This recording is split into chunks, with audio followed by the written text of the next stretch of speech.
როდესაც ერდოღანმა რამდენიმე წლის უკან წარმოთქვა ლექსი თურქ მესხებზე, ცრემლი დავტობილი ლექსი, რომ ჩემო მესხეთო, ჩემო ის რა ქვია, ხალხო, როგორ გამოყარეს იქიდან და როგორ გელოდებიან მესხეთის მთები.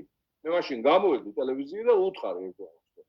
ეს თან ამ სიტყვებს ხუთს საჩუები იწერენ ეს აი შარადის ჩვენ გაწარმოთქმული აზრები რომ მესხეთის მთები ელოდებიან ქართველებს. მესხეთი არის საქართველო, მესხეთში და ტაუგლარჯიში დაიცა ქართული ცივილიზაციის აკვანი, ამიტომ შეგიძლია ეს ლექსები მოუყვე ალტაის მხარეში, სადაც თურქები წარმოიშვნენ, შუა აზიაში, რომელიც თურქი ხალხი არის დასახლებული, აი იმათ და ისე მეთქი შენ რო გაიხსენო შენი გენეტიკაც არ იქნება ცუდი, მე მიხვდები ვინ ხარ, საიდან ხარ, რა კავშირი გაქვს თურქებთან, მიხვდებით ალბათ რა ვუხარ.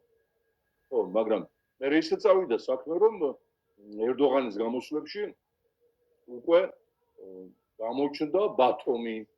ჩვენ გვახსოვს დიდი თურქეთი, ბათომიდან ლარნაკამდე, ბათომიდან დამასკომდე, ეს სიტყვები ოფიციალურად არის ნათქვამი. ამაზე რეაგირებები იყო საჭირო, ხალხი. ისევე როგორც პუტინის ბჟუტურზე რო გამოვიდა ურალის იმ ეკატერინბურგი ქვია, ხო იმ ქალაქს და მთელი საქართველოს ისტორია მოყვა, როგორც დაუწერეს იმ თავისმა მრჩევლებმა, რომ არასოდეს ეს სახელმწიფო არ ყოფილა, იყო იმერეთის სამთავრო, იყო კახეთის სამეფო, იყო იქ მესხეთის ბეკა ჯაყელების რაღაც საათაბაგო, დანარჩენი იყო ბოლოს ქუთაისის და თბილისის მაზრა, რომელიც უკვე ქრებოდა ამ უცხოელი დამპყრობლებისგან, ჩვენ შემოვერთეთ, ვაჭამეთ, ვასვით, გავამრავლეთ და ესე გადაგვიხართ. ამას ამბობს პუტინი, რომელსაც რო შეხედავ არის სულთა ჩოიბალსანი იყო მონღოლეთის სახალხო რევოლუციის ლიდერი ჩოიბალსანი, იმის ასლი შეხედეთ, წმინდა მონღოლური ყინვრალები და არაფერი კავშირი რუსეთთან და სლავებთან გენეტიკურად. როგორც კი გამოვიდა პუტინი ამ იდიოტური განცხადებით და ძალიან საშიში განცხადებით, ეს კონცეფცია რუსული სახელმწიფოს ეს არ არის ესე ფიჟაზე ნათქვა. მაშინ უნდა ატეხილიყო აქედან განცხადებები გაეროში წერილები, მთელი მსოფლიოს ფეხზე დაყენება ქართული ისტორიის პროპაგანდისათვის მეტი შესანიშნავი საფუძველი რა უნდა მოგცემოდა რომ მსოფლიოს გაეგორო, როდესაც ჩვენ ბიბლიას ვთარგმნით, რუსები ხეზე იჯდნენ.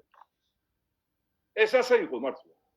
ეს ასევე გუშინ გამოჩეკილი იმპერია მე-19 საუკუნეში გამოიჩეკნენ თათრების უკანალიდან.